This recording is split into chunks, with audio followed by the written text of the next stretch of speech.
Good morning, everyone. So welcome to our 2025 SR-PLN pre-meeting virtual event.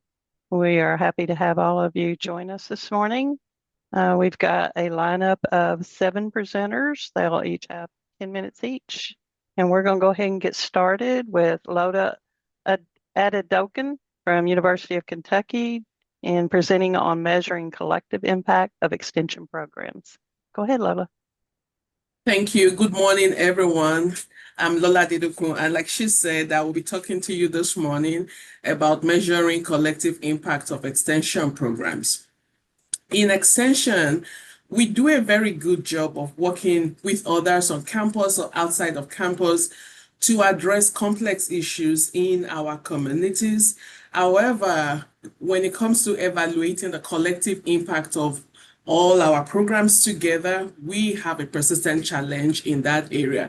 So there's a need for us to shift from isolated evaluations to more collective approaches that help us to better understand the broader impact of our cohesive responses to complex social problems. So today, my goal is to describe to you the University of Kentucky's Extension Substance Use and Mental Health Collective Impact Initiative. I will refer to that as the initiative throughout my presentation. And this is an example of how Extension can employ the principles of collective impact to examine the broader impact of our programs that address a common goal. I will focus mainly on the implementation process and the outputs of that process that we went through. So our initiative was established in 2022, and it consisted of 14 specialists and associates at the state level from all program areas of 4-H, FCS, ANR, and CED. And we also have an evaluation specialist and an administrator on that team. And the reason why we established the group was to address the evaluation challenges we were having with regards to what we've done to address two top issues in our 2019 needs assessment: substance use recovery, mental health, and well-being. So our group used the method of collective impact as a guiding framework. I'm not going to talk so much about that theory because of our time, but briefly, collective impact simply refers to the commitment of a group of different actors who have the common agenda of addressing a specific social issue, and it focuses on coordinated strategy and not isolated impact. So there are 5 conditions of collective impact that are important before one embarks on this methodology for doing evaluation. The first is the common agenda, meaning that the group has a shared vision of the problem and an understanding of their role and how to address it. For us, that was easy. Substance use and mental health emerged as top issues in 2 of our needs assessment that are 5 years apart. So everybody on the team was committed to that. And then there's a need for shared measurement that focuses on consistency in data collection and measurement. We are lucky that we already have a shared measurement, a state level reporting system, but we didn't have common tools. So I will talk to you about how we went about that. And then there's a need for mutually reinforcing activities, meaning that each program in our initiative may be doing different things, but they should be addressing the same goal. So we have programs targeting community assets to develop response to substance use. We also have programs that are more curriculum-based, teaching youth about substance use recovery and how to improve their mental health. And then there's a need for continuous communication. For our group, we met once a month for 2 hours to work on our assignments and our 4 objectives that I will share with you. And finally is the need for the backbone support. For our group, the evaluation specialists played this role, providing coordination and facilitation since the establishment of the initiative. In terms of our objectives, we had 4 logically connected objectives. First, we wanted to have a catalog of all our substance use and mental health programs to see where they overlap, to see common outcomes, audiences. And then we wanted to develop common indicators that will cut across almost all our programs. Our goal was for each program to at least be relevant or to be linked to at least one indicator. And then the third goal was to develop evaluation tools. And of course, our final goal was to create awareness through in-service trainings and other forms of improving uptake of the tools that we developed. This chart is just a one-stop representation of the processes that we went through. I mean, the stages that we went through in this process. I'm not going to talk about that, but I will talk next about our outputs, and our outputs follow the sequence of our of the process that we went through. So the first thing we did, as I mentioned, was to develop a catalog. So for this to happen, we sent out a survey to all the programs represented in our initiative. And that survey required information on the program, the audience type, the funding source, a brief description of what the outcomes are, both at the short-term, medium, and also the long-term level. So what this did for our group was to give everybody in the initiative a place to see what's going on in Kentucky, for them to see what Kentucky Extension is really doing in this area. We realized that people were not necessarily familiar with what their other extension colleagues were doing. So this served that purpose. And it also helped us to see the overlaps in outcomes, because the next thing we did was to take all those outcomes and use them through a rigorous process to identify 7 common indicators that we wanted to assess across the state. And our indicators were in 2 groups. We had 5 indicators of initial outcomes focused on knowledge, opinions, and skills. And then we have 2 outcomes that are more focused on practice, behavior change, things that people did better or did differently after participating in any of our substance use or mental health recovery, mental health and well-being programs. And then we took the information from the first 2 outputs, the catalog and the indicators, and then we created this map that connects our indicators to the programs. So like I said earlier, the goal was for each program to be aligned to at least one indicator. It wasn't compulsory for all programs to target all indicators. They just needed to be aligned to at least one.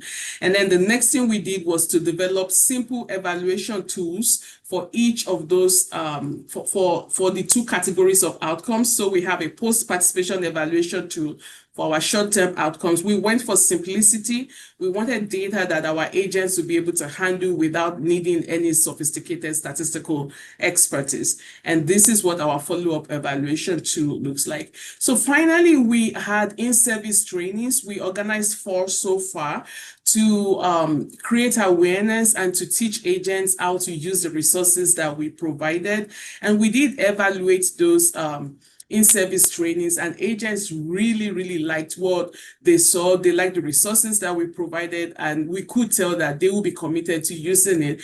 However, we just collected our first year of data from this implementation, so I don't have any data to see if they really did, but 99% of them reported at that time that they understood how to use the resources and how to use it for evaluation.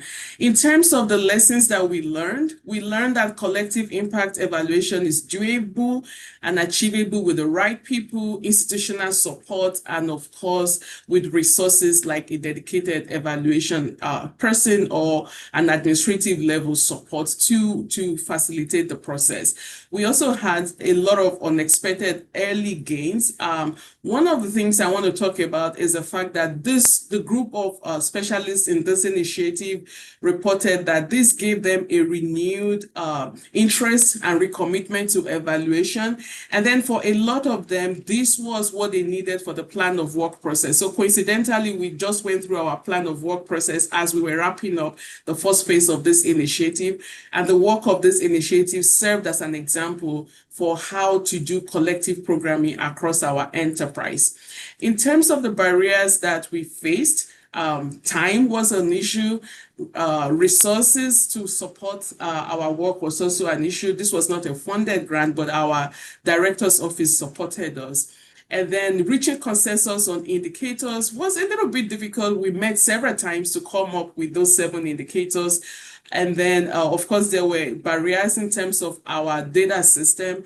And one barrier that was really, really challenging for us was we wanted to capture our PSC interventions, but we have not been able to do that because of the limitations in our reporting system.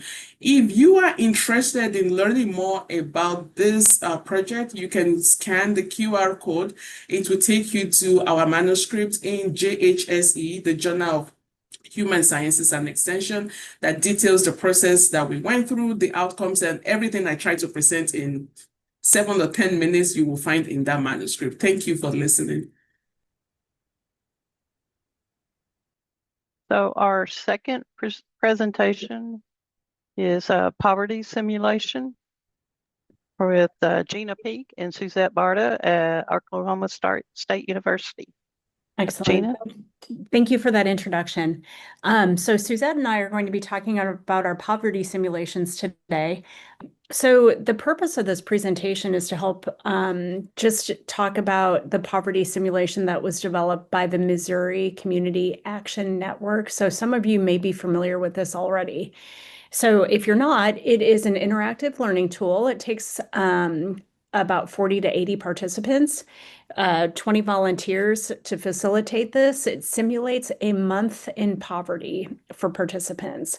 And we're going to say this a couple of times throughout the presentation. It is not a game, although it may seem like it. You see the picture on the side where we've got like an instruction sheet and some play money. It truly is not a game.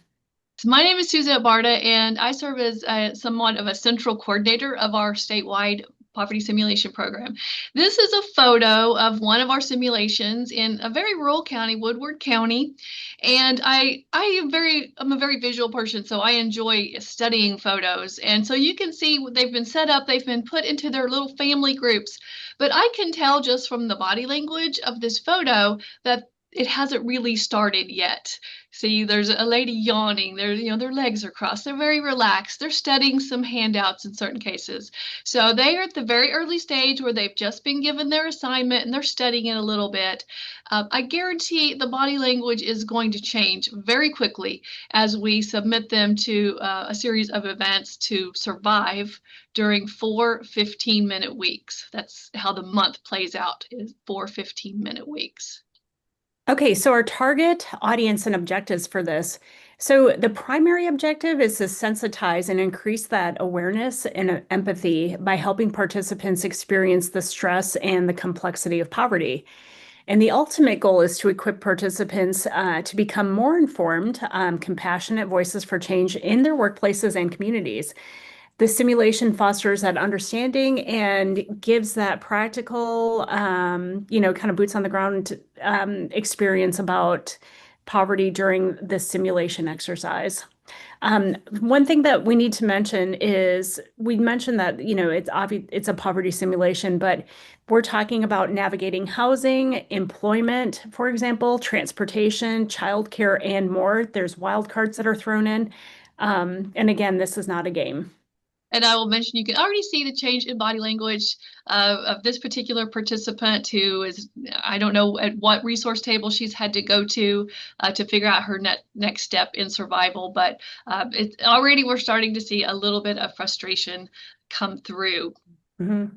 And again, making the point that it's not a game. It looks like a game, and when you see grown men like the one on the left carrying around a baby doll playing the role of a 19-year-old young woman, you kind of think, well, it is sort of a game.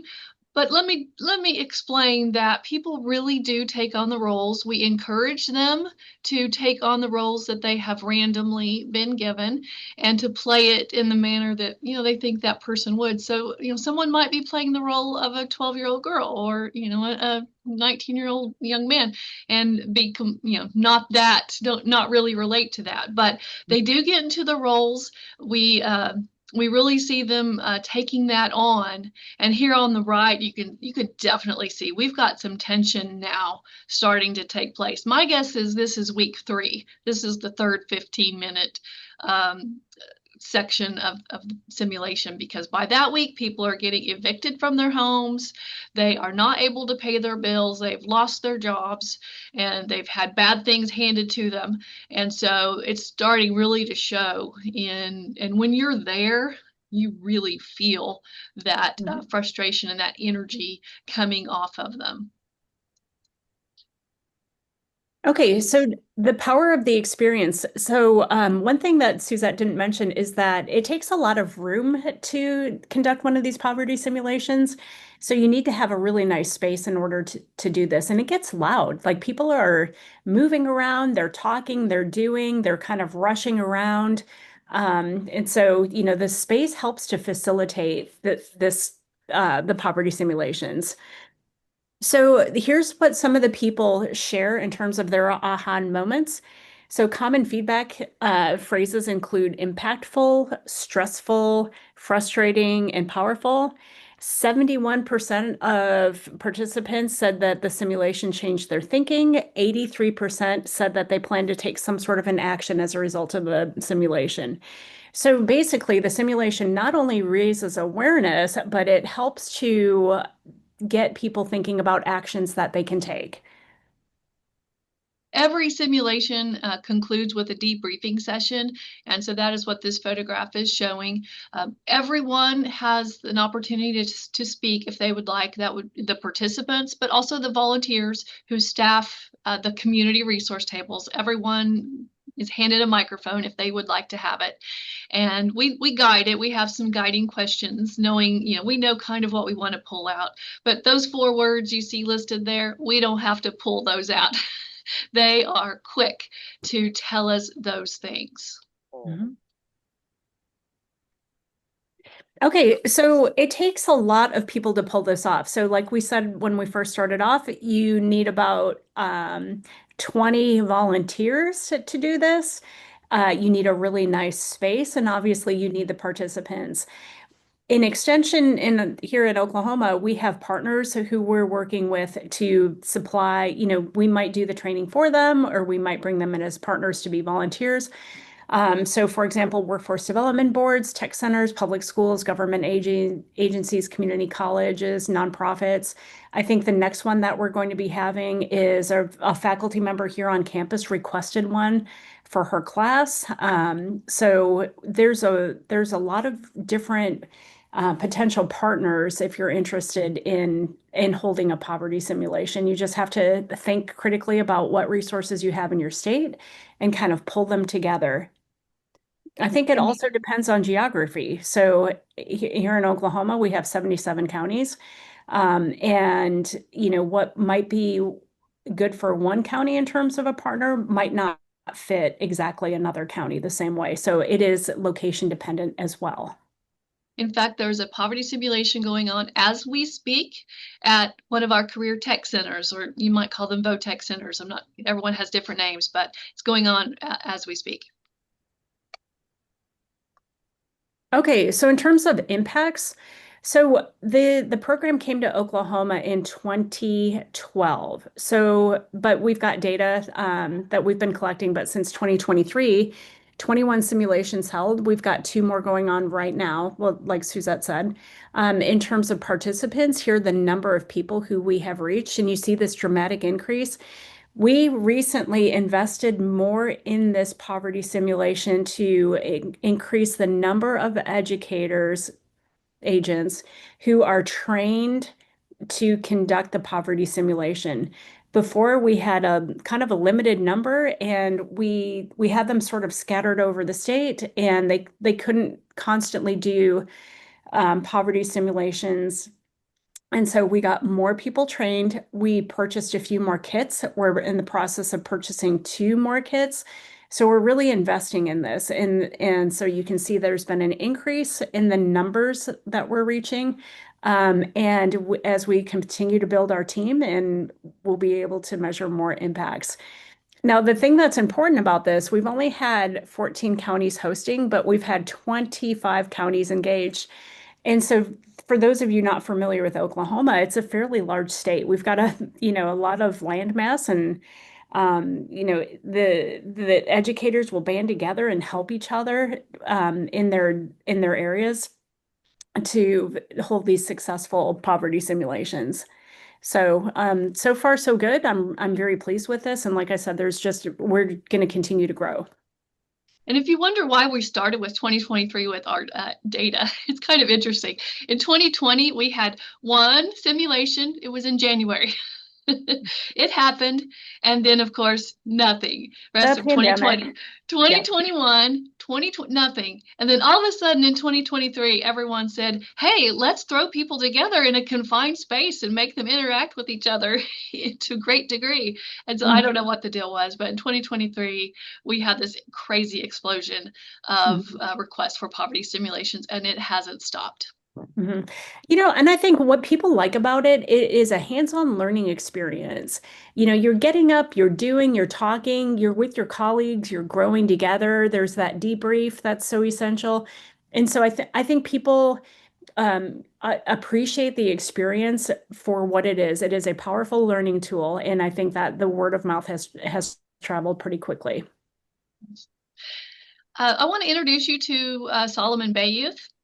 Saul is the superintendent at Cleveland Public Schools. That's Cleveland, Oklahoma. It's a very, very small community.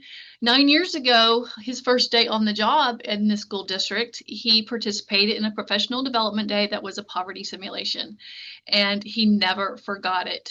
And so I had opportunity to visit with him. He actually reached out to me and said, we need to do another one here. And here's why, because it impacted me so greatly. And you can read his quote there, but just the last sentence of it, it immediately filled us with empathy and understanding and his desire to not just react to situations differently, but to be proactive in loving and serving our families. And so I was just so moved by Saul's story, and definitely want to highlight what he had to say to us. Another lasting impact that we have seen has taken place in a community or a county, Ottawa County. It's the very northeast. So if you see my cursor, just this very northeast corner of our state. And it's a very interesting county because at least 8 Native American tribes call that county home. And so I've listed those 8 that I'm able to identify. And they work together and they work with our extension educator very, very well. And they formed an organization, the tribes and other agencies in the area formed an organization called Partners for Ottawa County that they refer to as POKI. And POKI got involved with the poverty simulation in 2018. They hosted one. When they had their debriefing, in that room that day, they decided they were going to host a resource fair later in the year. And so they did, and they now do an annual resource fair because of this event, and they continue to help us host poverty simulations in that county. In fact, later this month, Quapaw Public Schools in that county is hosting another poverty simulation for their teachers, and POKI will play an important role in helping us facilitate that. So it's been exciting to see some of these long-term impacts. Okay, so this is a slide showing the team who has worked consistently on poverty simulations over the years. And so you see here at the state level and at the county level. So I've got Suzette, my cursor's not working, up in that upper left-hand corner. And then we've got various levels of the extension infrastructure. So we have county educators pictured here. We have district program specialists. There are definitely leaders in this group who have been doing the poverty simulations for a long, long time. Right smack dab in the middle of the slide is Kathy Enyart, who is Ottawa County, the county that Suzette was just talking about. We've got some newer members on the team who are going to be taking new roles in leadership in their parts of the state in terms of getting these poverty simulations underway. The thing about this, it truly takes a team because you have to invest time in setting up, in conducting it, taking down, so on and so forth. So the more people, the merrier. Many hands make lighter work in terms of this type of a program. So I mean, truly, these people believe in this program. I think that they really set the tone and the pace across the state for poverty simulations. So with that, here's our non-discrimination slide. Does anyone have any questions for us? I will mention this is a QR code that will take you to our website, so you could pick up a little more information there, and you could also request one. we request that all requests for poverty simulations come through this central portal. They come to me, and then I spread them out. So if you get an opportunity to click that with your phone, maybe later you could go take a look. Would you travel to Alaska to do one, Suzette? Yes, would you? If OSU would pay for it, you betcha. Okay, so thank you for your time, everybody. We appreciate it. Well, thank you. We appreciate that. So our next presentation up is Dr. Kenneth Sharon with North Carolina State University. It is Digital Skills Education in Cooperative Extension, Echoes of the Past, Hope for the Future. Good morning. Thank you for the opportunity to share. I need to set two frames. One is technology isn't always computers, cell phones, and what we think as modern tech. So if you have that frame of what technology is, this presentation will make a lot more sense. The other thing is, as published in the Daily Yonder on July the 31st, titled, Are Rural Extensions Being Underutilized? The prevalence of cooperative extension across the nation got where it is because so many people were involved in agriculture. I'll just throw out there that everyone now is involved in the digital economy. So as we think about how extension worked in the past, as we shared technology that I'll show you some examples of, digital skills education falls right into what extension has been doing since its inception. So I'll set it there. As in this presentation, I sort of take a look at sort of the history of extension. And thanks to Dr. Rich Bernardo for having this piece curated and created. This gives a quick summary of the history of extension. So it has NC State, but extension system is nationwide. So there's a little North Carolina history in there. But as we think about what technologies have been spread across to help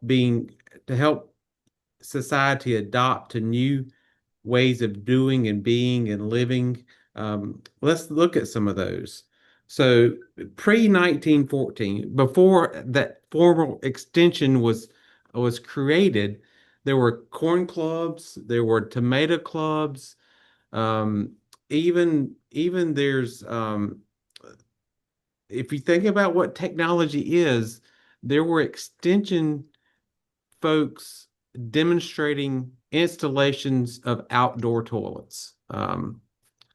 You asked me where I get these photographs. These all three were AI generated. I think I should say that. So if you think about technology, technology is what extension has helped society adapt to. During the First World War, they were involved in national food security type things where extension agents helped with national food security, clothing design. If you expand what you think of as technology, women's farm clubs, community meetings, state fair competitions, canning, that sort of thing. All that is technology that extension has helped move into a greater part of society. If you look at this 20-year span, 1930 to 1950, these images are not AI generated. These came from historical documents. Of course, extension was very involved in the rural electrification. They helped farmers, homemakers find out how to use electricity. I mean, that technology was new. They electrified the nation, and Extension was right there teaching people how to take advantage and make their life better by using the electricity they had available to them. This image of the calf over here is the first image of the first calf born after artificial insemination, the original AI, right?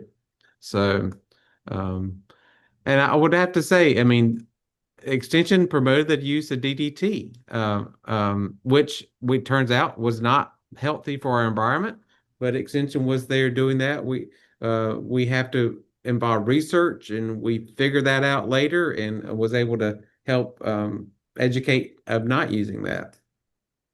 So 1950 to 1970, these are great wide spans of what Extension, the eras of Extension.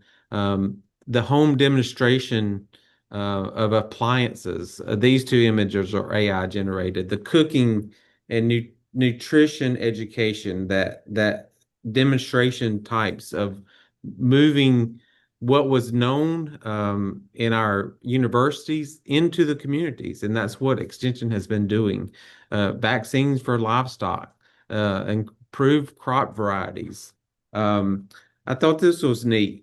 It changed from how to get by. Extension help change people's mindset of just how to get by to improve quality of life, and using those appliances and those electrification that's happened over the previous years. They started helping people to talk about improved quality of life. So the energy crisis hit in the 70s and 80s and 90s, and they moved to no-till farming to save on input costs. They started doing leadership trainings. The whole this image on the down in the right hand is AI generated, but you can remember the use of the teleconference systems. We thought we were so advanced when we did the teleconference systems, and you got into this room and you surrounded the TV, and even you had those big boxes in the middle of the table for teleconferences, and we thought we were cutting edge, and we could leverage the number of people that could come, and an expert could be sitting somewhere else and teach the techniques over the teleconference. So Extension's always embraced this technology. In this era, NC State Extension, I learned this by doing a little research, launched the nation's first extension website. And this is not an image of the extension website back then. I couldn't find the image, so I asked ChatGPT to generate it for me. So I don't know if that's what it would have really looked like. The image below is 4-H STEM education. That is a real photograph. That's North Carolina 4-Hers involving robotics and doing that. But we started moving into some STEM education, 4-H robotics, 4-H tech change makers, which I've been part of. Precision ag starts. So we're getting more technological advance, and Extension has always been about moving that technology into the community. So now, as we think about technology and digital skills education, that's just follows the same line of thinking of what Extension has been doing throughout its history. In North Carolina, I was fortunate to be able to hire some digital skills educators in these counties in North Carolina. I'm running two models. I'm having some full-time agents, that's all they do, but I'm also paying a supplement to some existing agents from other areas of extension, like FCS agents or even the county director, allowing them to and equipping them to be able to do digital skills education in their area of expertise. So an FCS agent can include digital health trackers or telehealth portals as they do their nutrition education, that they were already gathering that group to do anyway. So it fits well with other programming in extension as we evolve and understand how digital skills education can make an impact in North Carolina. Each one of those people have a mobile classroom. Some people think I talk about a bus or a van for a classroom, but it's a suitcase full of computers. Extension IT folks helped me develop this system.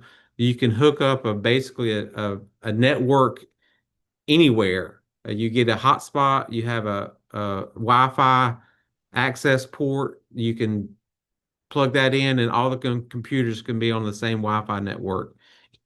Anywhere you can get a cell signal. Or if the church or wherever they do this training has Wi-Fi, you can just use that also. But here's some examples of some of the agents doing great work. In Bertie County in North Carolina, there's Rebecca is doing some great work out there. She's incorporating digital skills tutoring sessions. We are an affiliate program also of Utah's remote worker certificate program. We call it NC Work from Anywhere. We do all types of classes there. Rebecca is one of our full-time agents. Jeffrey in Guilford County is also a full-time agent. He does some really creative work with making sure people have digital skills that is needed in employment. Employability increases their employability. He works for the North Carolina workforce development offices across in Guilford County. NC Works is what it's called. He actually goes into the detention center in Guilford County and teaches digital skills to inmates that are in there, but he can't connect to the internet. That's a challenge. He has overcome the challenge and developed resources to give those folks skills that they will need when they are released. He does a lot. Jeffrey is an accomplished artist. He does a lot with art and AI as a way to introduce AI in a non-threatening way, and then basic digital literacy and digital skills classes. Howard is one of our county extension director, and he incorporates his digital skills education with his current role. Now the county directors are interacting with county departments all the time, so the county has relied on him of doing several education classes within the county itself. So he's been able to tap into his extensive knowledge. I think Howard wouldn't uh, be mad if I said he's a computer nerd. He is a great asset in our program. Also, he recently, after a disaster in the North Carolina Department of Ag, sort of threw onto North Carolina cooperative extension offices. They had to help get farmers enrolled for the disaster assistance. Well, those farmers needed emails and they needed the ability to connect online. So they had to provide the W-9. So Howard set up his mobile classroom, had farmers come into the office, and he helped them set up an email address, get an electronic PDF of their W-9, and get all that done so they could be qualified for the extension. So digital skills education doesn't always look the same depending on the needs of the community. And we really listen to the community in looking at that. So future opportunities, there's cybersecurity is an increasing risk. Agriculture is one of the designated critical infrastructures sectors in our nation. And I'm working on building a program that helps farmers increase their awareness as they adopt more digital technology on the farm. How can they stay safe? How can they keep their equipment safe? How can they keep their data safe as they move into this digital ag environment? So there's other opportunities. One of the things I wanted to point out, we were able to squeeze this slide in right at the last minute. Last week we spent time in Denver with the Extension Foundation facilitating a strategic planning time with our PAT, our Program Action Team, and the National Digital Education Extension Team, NDEET.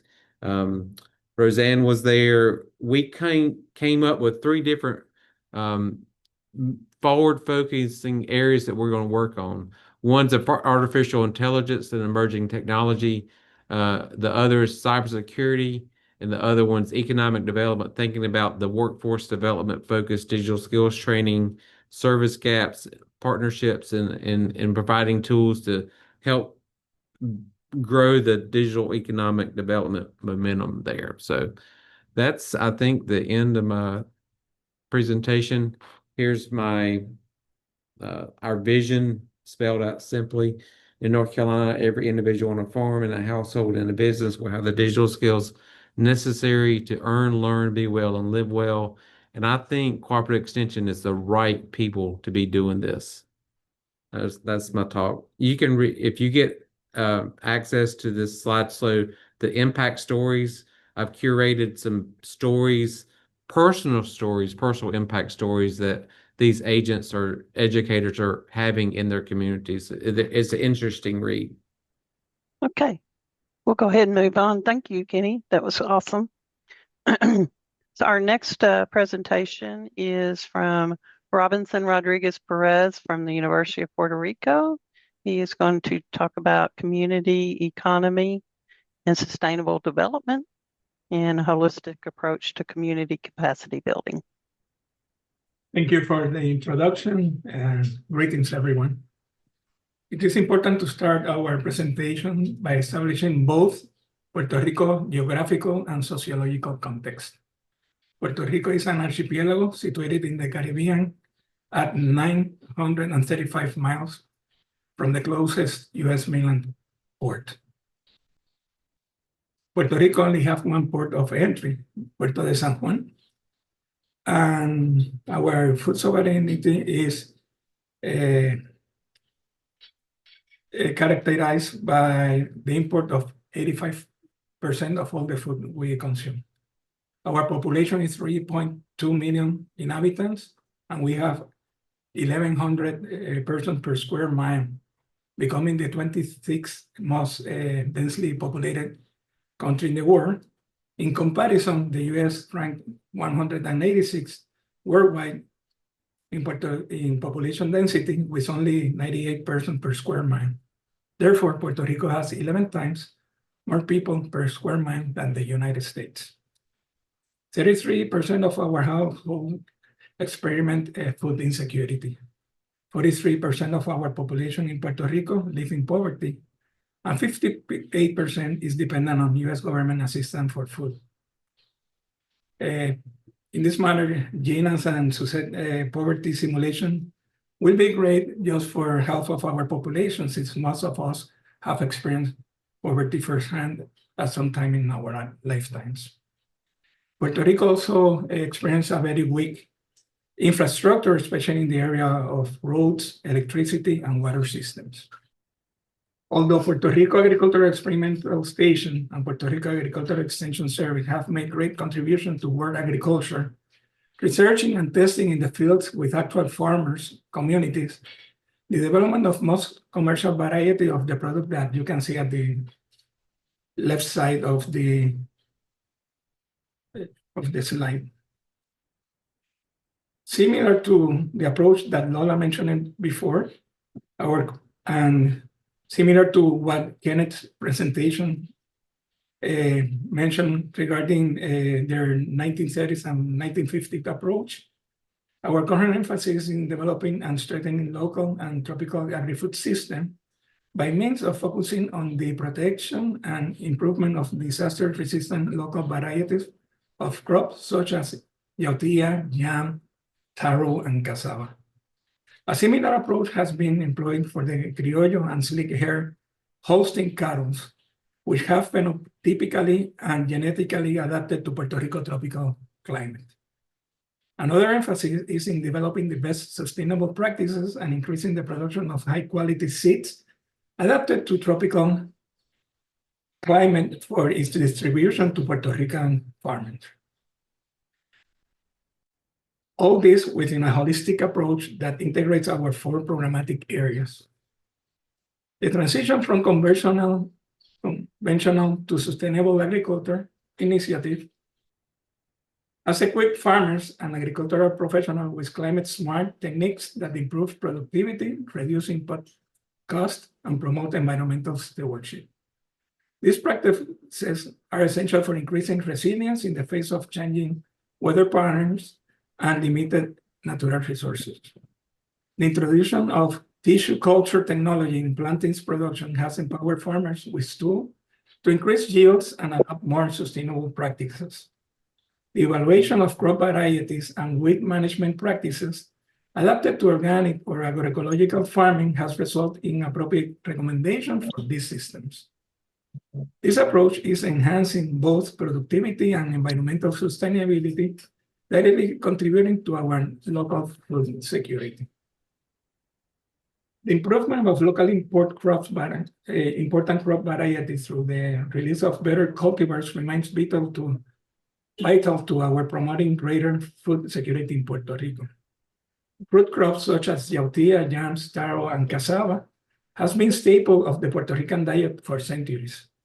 Further, they are highly resistant and constitute a reliable source of food after tropical storms. Puerto Rico Agricultural Extension Service has identified fruit crops producers who have received improved quality planting materials and are currently participating in training programs focused on disease management and post-harvest handling techniques. These efforts are integrated with consumer and family science initiatives aimed at promoting the use of traditional culinary recipes while also encouraging the development of innovative dishes that incorporate starchy root crops. This approach supports cultural preservation, enhance dietary diversity, and foster greater consumer acceptance and utilization of locally produced fruit crops. Educational material tailored for children has been developed and disseminated through PRICE Positive Youth Development Program. These resources are designed to offer a deeper understanding and appreciation of the nutritional, cultural, and agricultural significance of starchy roots crops among younger audiences.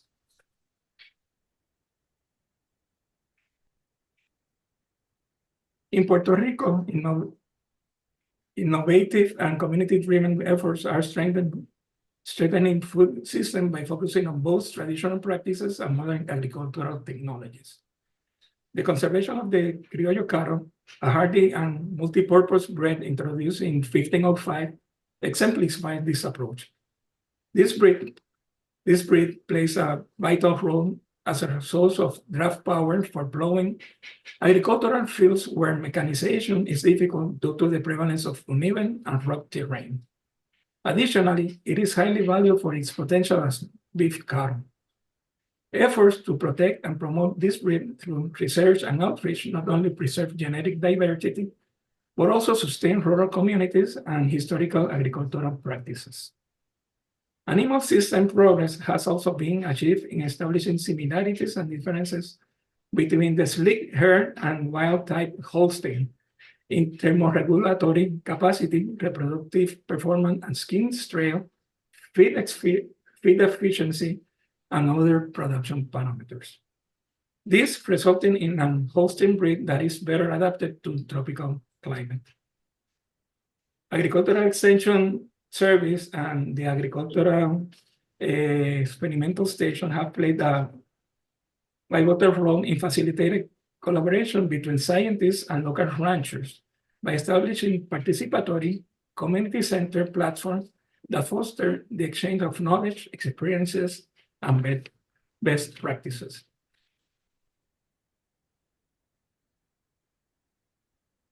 After Hurricane Maria, Puerto Rico saw a dramatic 80% decline in bee population. The honeybee extension program seeks to enhance the resilience and sustainability of bee population through a comprehensive approach that integrates education, capacity building, and experiential learning. Key initiatives include the development of pollinator gardens and apiaries, which serve as practical platforms for training and community engagement. 4-H Be Aware project, spearheaded youth led educational activities focused on bee preservation in Puerto Rico. The establishment of community gardens, coupled with the integration of appropriate technologies, has contributed significantly to increase household income and the enhancement of food security with participating communities. The Family and Wellbeing Initiative advanced household and community food security by promoting home-based nutritional practices through education and engagement in gardening, healthy living, food preservation, and personal finance management. Emphasis is placed on supporting the well-being of older adults, recognizing their unique needs and contribution within society. It is through the Community Resource Development Program that the integration of rice, agriculture, family science, and youth initiatives is enabled, thereby advancing the development of a more resilient and secure agri-food system in Puerto Rico. Thank you. Next up is Tabia Gordon with Florida A&M University, and they'll be talking about urban agriculture in West Palm Beach, strengthening community through food and engagement. Good morning, everyone. My name is Tavia Gordon. I'm the Urban Ag Agent here in West Palm Beach in Palm Beach County. So today I'll be highlighting how community-based agriculture is being used as a tool to promote food security,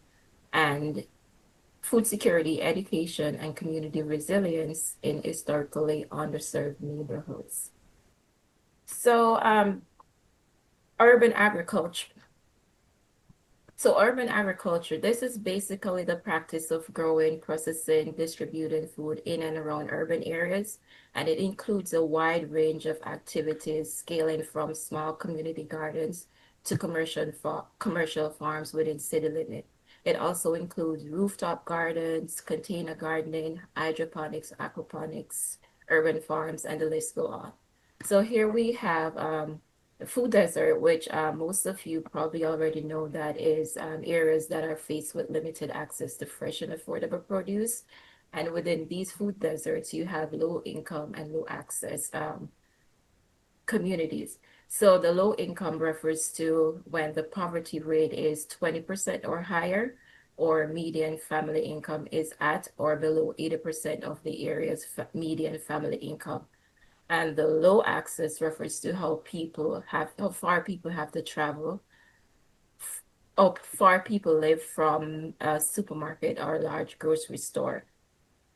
In here we have a snippet of a map from the USDA Food Access Research Atlas showing area in red is city of West Palm Beach, where we have two food deserts within the area, and those two areas are the Pleasant City and the Coleman Park neighborhood.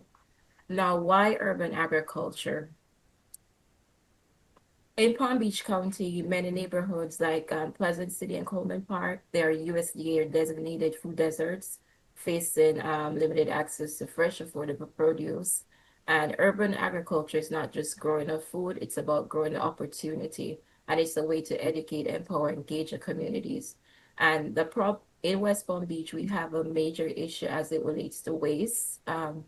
So for the single family household, they generate over 17,000 pounds of waste per year. And that amounts to over 200,000 tons of solid waste collected by the Solid Waste Authority annually here in Palm Beach County. So through our urban agriculture program, we focus on community gardens, educational outreach, youth engagement. And for the community gardens, we currently have 2 community gardens that we manage and support within the Pleasant City and Coleman Park neighborhood. And we offer educational workshops on composting, seed sowing, raised bed gardening, and many more workshops for all ages. As it relates to youth engagement, we partnership with the schools, and we lead youth gardening activities where we're planting seeds of knowledge and leadership within these youths. And all of this programming is rooted in place-based approach, where it's designed with and for the communities we serve. And in addition to that, solving the local issues, we focus on the specific needs, the strengths, and the cultural context of the community, while ensuring that the community members are actively involved in planning and decision making. So the program areas, we focus on our community garden, where we are currently managing 2 gardens, the Coleman Park, one in Pleasant City. And we offer workshops to the youths on composting, seed sowing, raised bed gardening, and for all ages. And as it relates to youth development, we partnership with the school and we lead youth-led gardening activities where we're planting seeds of knowledge and leadership. And all this is rooted in a place-based approach designed with and for the communities we serve. And solving these local issues by focusing on the specific needs, strengths, and cultural context of the community, while ensuring that the community members are actively involved in planning and decision making. So let's talk about some real life impact. So in Pleasant City and Coleman Park, both community gardens are used as a hub for seniors and family to grow food, share knowledge, and engage in healthy activities. And we've also worked with the schools to connect the students to agriculture, helping them to understand where their food comes from and how they can grow it themselves. We've distributed seeds, facilitated a composting workshop, and supported volunteers who are now avid backyard gardeners. Some are doing it on their balcony containers. Some have actual backyard gardens. Some have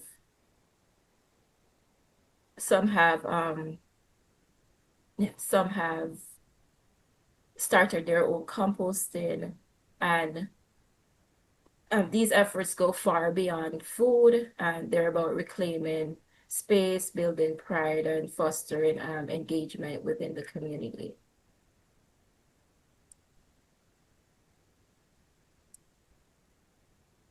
The strategies that work for us is that we prioritize relationships before programming. We have needs assessment, listening sessions, transparency, and community ownership are key. We also integrate local food traditions and community voices into every garden design workshop. And also, you have to start small and think big. Even though it limited resources, we can focus on high impact, hands-on learning activities that meet immediate needs and build momentum within the community. Also, partnership is very important. We partner with city departments to local nonprofits, our sister land-grant university, University of Florida. And this collaboration extends our reach and resources.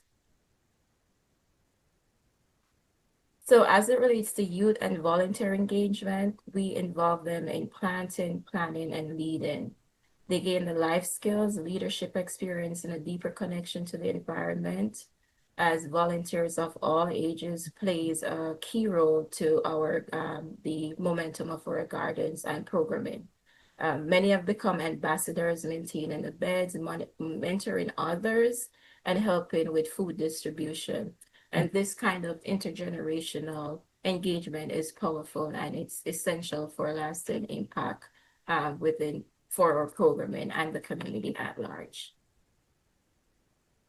So these gardens, they provide space for healing, community dialogue, and practical resilience. And they also show how grassroots efforts supported by cooperative extension can respond quickly to evolving local needs. As we're not only planting gardens, we're planting hope, skills, and self-resilience, especially in times like these where the cost of food is so expensive. Land to grow your own food is getting scarce. So this is important. So this programming aligns with the theme of strengthening cooperative extension for community impact. As our role isn't just as extension agents, our role isn't just to deliver programming, is to co-create solutions with the community. And through these gardens and workshops, we're building trust, visibility, and relevance for extension in urban areas. And we're showing how responsive, locally rooted programming can transform neighborhoods and institutions alike. From this program, Urban Act program, we have revamped and established several community gardens. We have a number of residents and volunteers have started their own backyard gardens. A lot of residents have started composting. And another issue with Palm Beach County, the Solid Waste Authority is the sole commercial entity that can do composting. So we're teaching people to do their own composting, because once their waste leaves the property, it no longer belongs to the homeowner, it belongs to Solid Waste Authority. So we're making them aware of the rules and the regulations and how to compost their own waste to use in their garden and do sustainable gardening, reduce the impact on the environment, and the list goes on. So in closing, the Urban Ag empowers and educates, and engagement must be inclusive and intentional when you are working with the community. And the extension thrives when it centers community voices and involve all members of the community. And partnership is important in having successful collaboration and programming. And I think this is the end.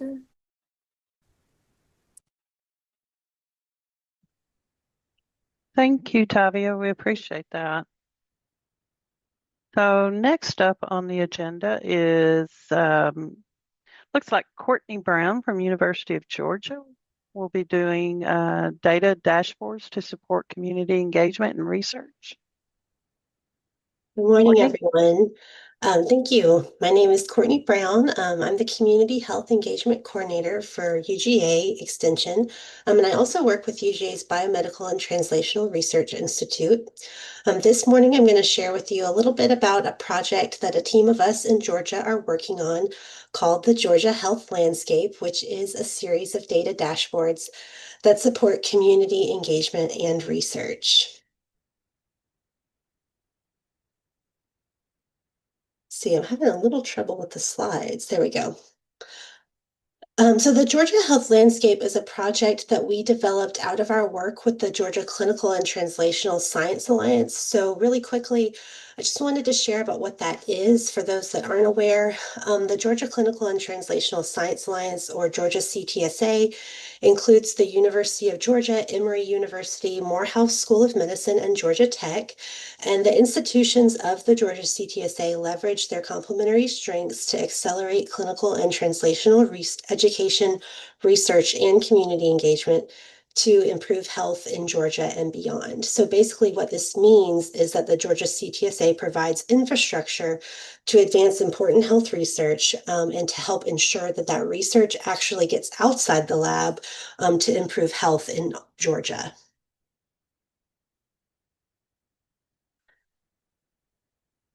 And if you aren't very familiar with those CTSA programs, which a lot of people aren't, you might be wondering, why would Extension be working with them? So I've just briefly outlined a few of the reasons, not all, but a few of the reasons why we value this partnership here at UGA. UGA Extension can help ensure that research efforts accurately reflect all Georgians, instead of just clustering in those metro areas, particularly in Georgia. It's here around Atlanta is where a lot of that research happens, but we know that we need to reflect all parts of our state, and we have that reach into all parts of our state. UGA Extension can help researchers do a better job of including community input in research and ensure that the results of that research actually reaches the people of Georgia. We know how to do that dissemination piece. And through the Georgia CTSA, we can help connect communities with the experts that they need to address the issues they care about. We can connect communities with research opportunities, and we can develop partnerships to help solve complex health problems that we can't move the needle on by ourselves. So as you can tell, our role in the Georgia CTSA is really strongly focused on this community engagement piece. And the Georgia Health Landscape was developed as a tool to help us serve communities better. So we have three aims for the Georgia health landscape. And over the next few slides, I'm going to be walking you through the health landscape, what it is and what it can do. But I wanted to start with a little bit of our aims and a brief overview. So our first aim is to support researchers in engaging communities from concept to implementation to dissemination, so all across that research spectrum. Aim 2 is to increase the capacity of community academic partnerships to engage in research that address community needs and leverage assets. Aim 3 is to leverage CTSA institution strengths and community connections to foster innovative, community-engaged research. So the health landscape currently is comprised of 3 dashboards with unique purposes, with plans for additional dashboards and additional data to be added over time. So first up is the health conditions dashboard, and the purpose of this dashboard is to identify the current state of health needs by county or other geography based on health data and community voice data. And I'm going to tell you a little bit more about that community voice data on the next slide. So users of this dashboard would include anyone looking to identify research, health, or community-defined needs.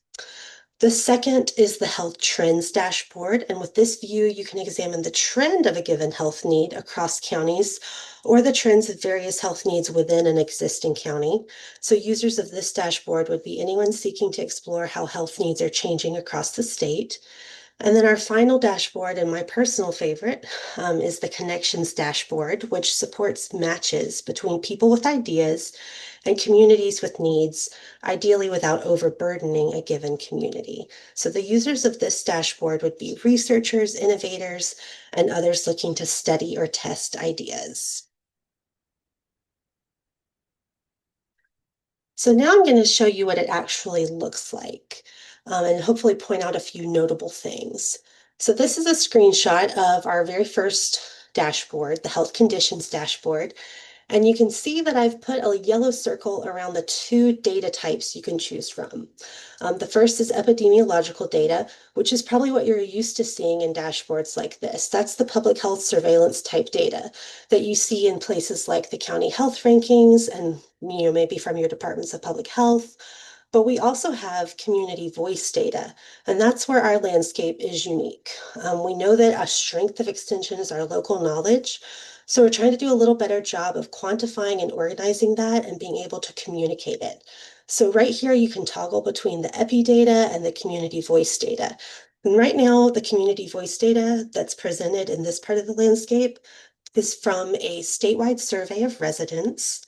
And soon, we're also going to be adding in some more qualitative data from our county needs assessment process that our agents undertake every 2 years.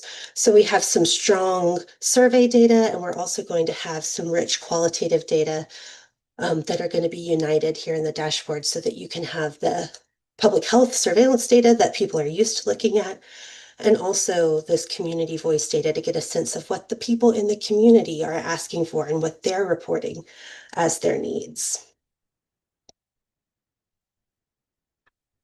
If you scroll on down on that page, you'll find this matrix that compares the community voice and the epidemiological data.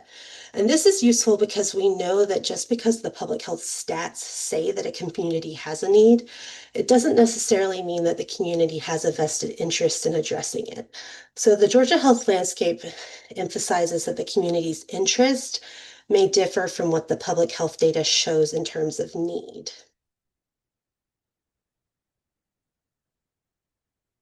So in the interest of time, I'm going to skip over our health trends dashboard and go straight to the connections dashboard, just to point out a few more unique features. And again, this dashboard is all about helping understand where we can place certain resources, programs, and research projects.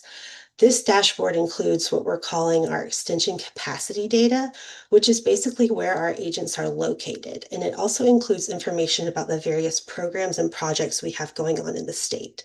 So this is information that all of us working in extension often had, in our heads, or we have located in different places in, our various records and extension, but we're trying to bring it all together in one place so that we're trying to make decisions, we're making maybe more data-driven decisions.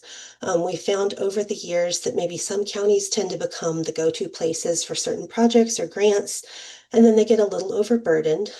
So with this tool, we're hoping that we're able to provide data right at your fingertips to help make decisions. And again, particularly for research in this context, but there's also other applications. So right now we have data specific to UGA Extension and some other public service units at UGA, but soon we're going to be adding additional data from our partner institutions that will make this an ever more helpful tool. So you can see here where you can change like the health condition that you're looking at. You can change if you're looking at the EPI data or the community voice data. You can say, oh, I need to look for a county that has a family consumer sciences agent or a county that has one of these particular grant programs. So this particular dashboard is going to be really helpful for things like grant proposal writing, report generation, helping us to make those connections between researchers and communities that they're looking to work in and communities that are looking to make connections with those researchers.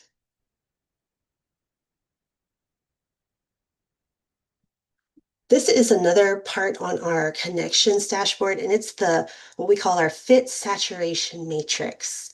So it's a little hard to understand at a glance. You sort of have to spend some time with it, but basically it shows where we have kind of a saturation in terms of programming and projects.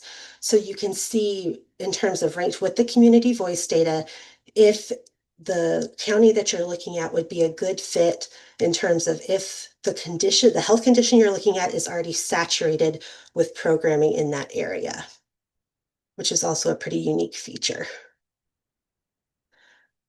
So our landscape only recently got to the point where you see it today. So of course we have lots of plans for the future and also plans to share it. Right now it's not public. We just have like password protected access to it and plans to share it. And of course, plans to continue to make it better. So right now we're in the process of continuing to revise it, addressing, a few holes in the data and seeing if we have some additional data needs. And then we'll continue to bolster our data sources. Right now, we still have a lot of things being pulled from spreadsheets. We'll be moving to APIs in the near future and then continuing to identify and source additional data. Right now, we have about 10 health conditions that you can toggle between. So hopefully in the future, we'll have more health conditions that you can look for, but we had to start somewhere. We'll be continuing to define and reach audiences. We keep thinking about different ways different people could use this. And also we're thinking about additional applications. Of course, because this project came out of our work with the CTSA, the focus was community engaged research. We're going to continue to be adding things focused on that, including our CTSA Community Academic Partner Database, which includes community-facing organizations or community-based organizations and academic partners that are interested in research. But we're also looking at this as a tool for things like FACS Extension Needs Assessment. So we've got a lot of ideas, a lot of next steps, and a lot of places where we want to grow and go with the Georgia health landscape with our partners in Extension and also our partners with the Georgia CTSA. So I do want to just give a shout out to our Georgia Health Landscape team. This is by no means something that I do by myself. Dr. Allison Penn, who is our FACS program leader and FACS Associate Dean for Extension and Outreach, has really been a champion of this idea from the beginning, along with Allison Berg, who's a professor and extension specialist for nutrition and health here at UGA. Bradley Phillips is our PI for CTSA at UGA. And then Dee Wormuth, who's a professor in financial planning, housing, and consumer economics in family consumer sciences here at UGA, has really been a kind of a thought leader for us who's been able to take our landscape to the next level. Kind of when we started it, it was a little bit more one-dimensional. And then Tracy Christensen is the one who actually built our landscape. So we're really excited about the potential for this to be a helpful tool, not only for us, but for our partners and our communities. And I think we might have a few minutes for questions, and I'm happy to take those if anyone has them. Present our last one. It is Ashley Burns, Teresa Lott, Becca Hedden, Christy Lurd, and Matthew Burns from Clemson University. And they're going to talk to you about connecting communities using CRM integration to drive extension outcomes. Good morning. Thank you, Diana. I appreciate it. Great job, Courtney. I am Ashley Burns with Clemson Cooperative Extension, and today we really wanted to show you how we transformed our program tracking and the community engagement using the integration of a CRM, which is also known as a customer relationship management tool. So we have brought Salesforce into our workflow and connected it with our event registration tool that was used by a lot of people in Extension, but not everyone, and some evaluation tool. And each of us that are on the team for presenting this morning have a slightly different role in the way which we participate in the CRM and how we interact with it and how we use that with the individuals that we work with. So I bring kind of the 4-H program team director perspective, and we'll walk through with each of us what we did, why it matters, and some of the hard learned lessons along the way that maybe if you're interested in it, you can take away as well. Thank you, Ashley. So what I'd like to share with you is our challenge. We may be a bit biased, but we believe our extension programming is relevant and impactful. However, the data to support that lived in many disconnected places, that sort of silo analogy, if you will. Methods for tracking registration, event attendance, and program evaluation came in many different forms. And with so many silos of information and no aggregated reporting pathway, it was extremely difficult for us to respond to urgent requests that you might receive, say, from a legislator asking for impact in his or her district. Aggregating the data was very inefficient, a super manual process, and that resulted in staff spending countless hours pulling data, cleaning data, changing it from one form into another, ultimately reducing the time spent serving communities. That fragmentation made it really difficult to report our true impact, to comply with civil rights requirements, or simply gauge what was working and maybe what needed adjustments. It was clear that a more efficient method was desperately needed. After much research and investigation, we as a unit, as Extension, decided to utilize Salesforce. So we utilize Salesforce as our CRM tool. We have our programmatic data flowing through Eventbrite, and we also have our survey or evaluation coming through Qualtrics. All of these systems are integrated, with Salesforce being the central hub. Keep in mind, these are multiple pieces of technology that are all working together. So it takes a lot of practice, a lot of dedication to learn those ins and outs. So with the implementation of Salesforce, we now had a unified data source for most of our teams. A few are still here and there. We have standardized templates with our newsletter. We're working on that, but the programmatic data is all collected in the same way, which increased the streamlined collection. It increased our automation incredibly. Teresa is kind. It did take many hours to collect our data and present that before. We still have that, but it is much more efficient. So, and we're also doing so in real time, whereas before our system had a 2-week delay of closing and collecting. Now it is all live.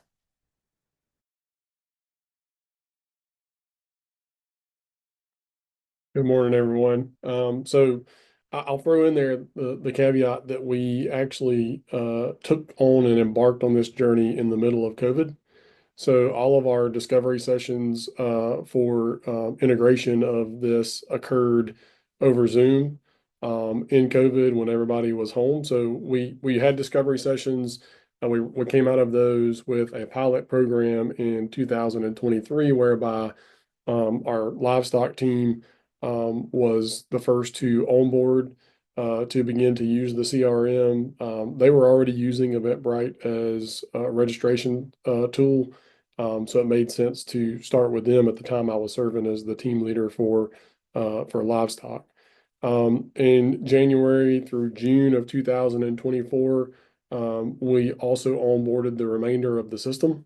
Keeping in mind that the system had gone through all the discovery sessions with us ahead of the pilot program.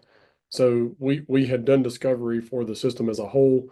We just used one team as a pilot. And so from July of 2024 to June of 2025 was our first full data cycle whereby we were off of our old system and on to the new one. One of the things I'd like to point out about a CRM versus our old static system, our old static system was the method for us to be compliant with civil rights reporting. And it did facilitate our reporting, but one of the big paradigm shifts in our old way of collecting data and what we're doing now was the CRM and Salesforce is meant to increase engagement with that stakeholder, whoever and wherever they are. And so our civil rights reporting is a function and side effect of this increased engagement. But as Becca said, it is now real time. So when somebody calls the office and asks a question, our agent logs an interaction, is what we call that. But they log that interaction, and then that stakeholder gets a follow-up survey from that logged interaction. Previously, in our old system, we were just quantifying that as a person. We didn't know who they were. They weren't in our system. It was just a person. It was just a number. That's one of the biggest paradigm shifts that we have gone through. So lessons learned and best practices for us. So obviously, we learned a lot about change management. I think oftentimes that's overlooked in organizations that are as big as most of our organizations are. And so we embarked on and had a change management plan that went beside our implementation plan of this. So we had change ambassadors. We had an advisory committee that was made up of agents, specialists, and then programmers, and people from kind of the technology side. And we have had a comprehensive communication strategy that was part of the rollout, and the change itself. And then we've offered numerous in-service trainings at both the district and the team level. We've offered support hours, office hours, where anybody can jump in and ask their question, with the understanding that if others are on that call, they probably will learn something or glean something from the questions that their counterparts are asking. So certainly it's been a process to get here. We're still learning as we go. There are other things that are on our roadmap. The previous presentation talked about APIs and data sources. We are looking for other ways that other software will connect with Salesforce, and then we connect it with other software to report things back out in dashboard type format. So those are the lessons learned. CRM has been a game changer for collecting our data and building capacity in real time for us. As Matt said, the teams and the agents go in and add their interactions, their programs, their workshops. From that, we're allowed to build reports to see that data and build dashboards to visually see the data. Now the teams can visually see their agents, their event reach, their participant demographics, and their program impact at a glance. Real-time visibility helps us plan, target our outreach, and back up our research with solid data, whether it's for our stakeholders, our funders, or our federal compliance.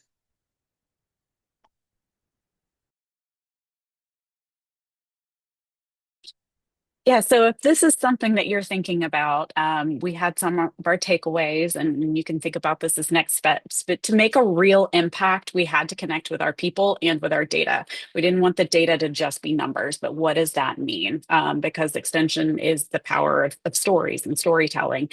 So with our integrated CRM, we have really worked to try to empower our staff and knowing and understanding why we're doing this, and really tried to use it to improve our reporting and strengthen those community-based outcomes, which is exactly what Teresa mentioned at the beginning.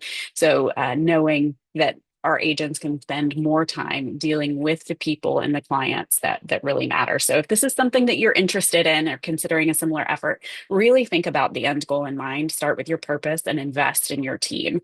So really investing in the people so that they understand that value proposition that the CRM brings to extension, and build that team with the trust and automation in mind, and the direction that you're going. But thank you so much. We are very happy to visit with anybody that may have additional questions about our process and how we we moved forward, and our contact information is on this next slide.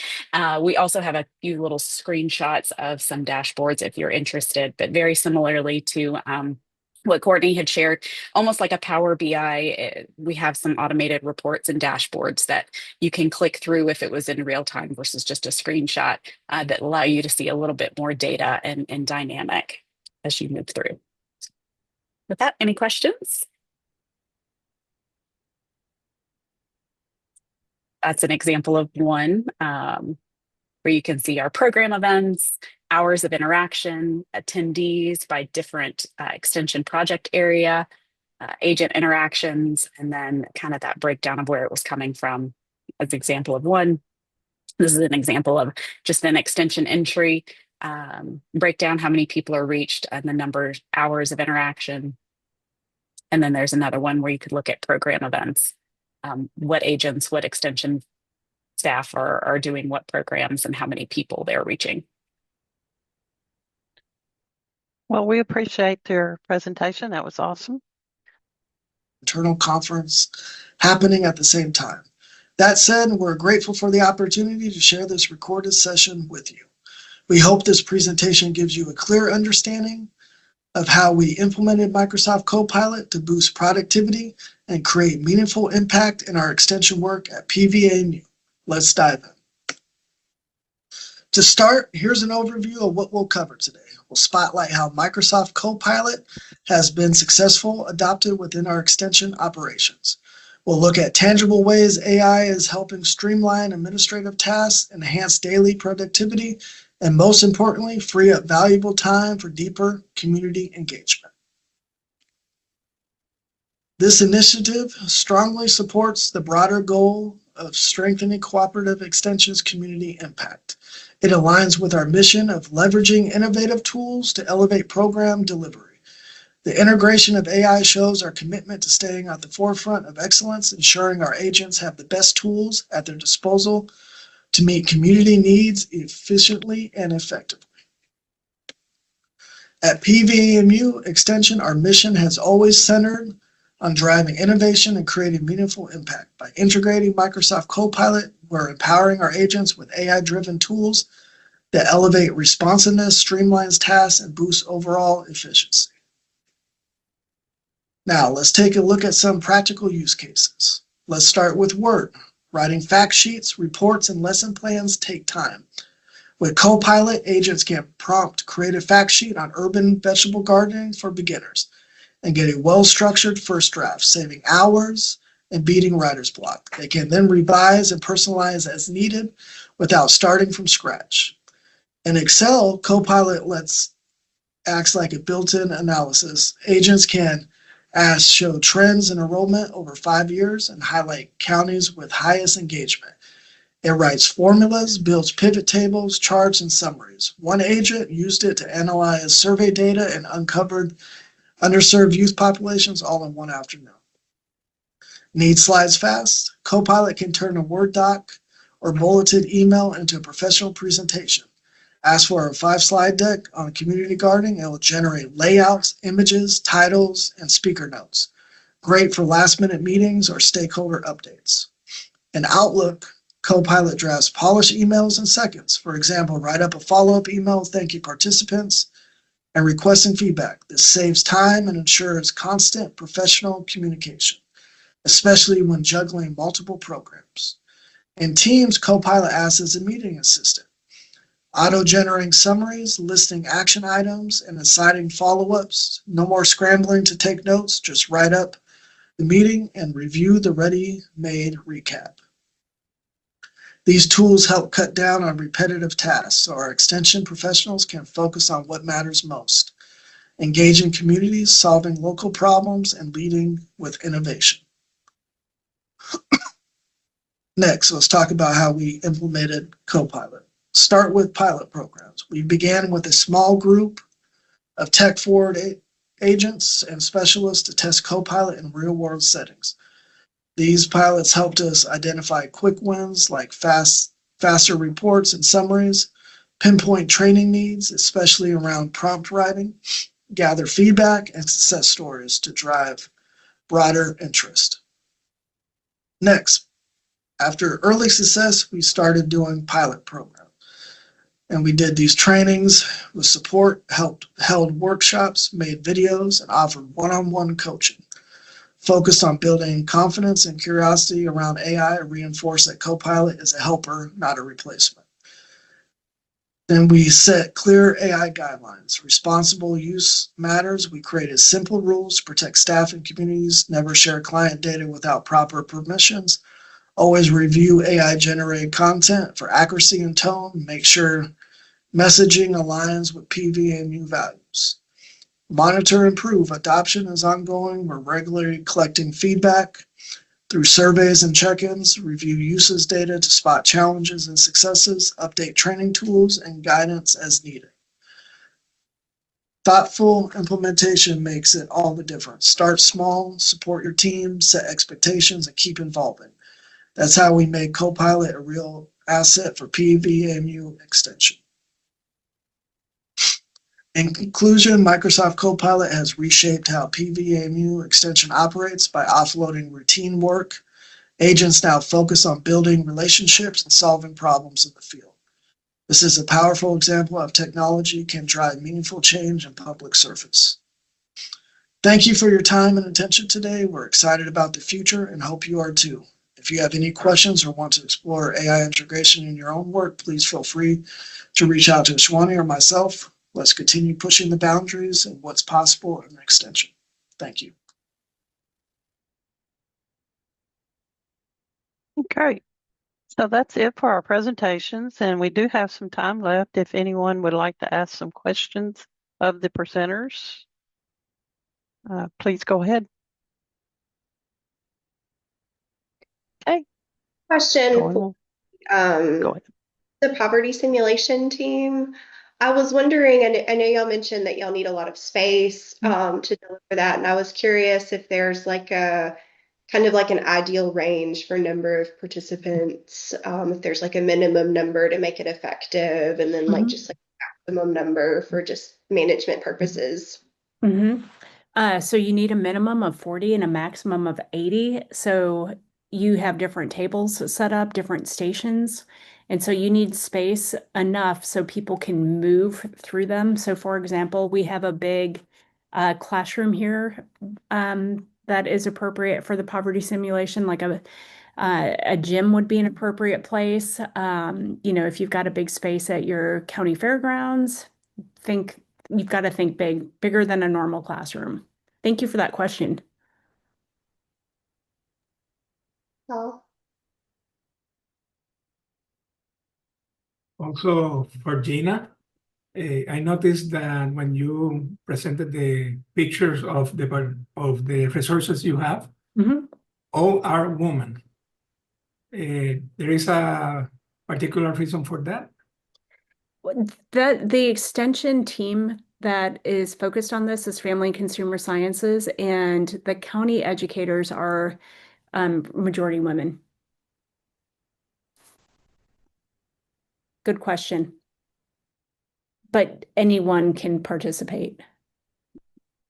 Any other questions? Well, if there's no more questions, I'd like to thank all the presenters for their valuable contributions and to everyone who attended the virtual event. We look forward to seeing you all at SR-PLN meeting in a few weeks in Atlanta. And have a good day. We appreciate you.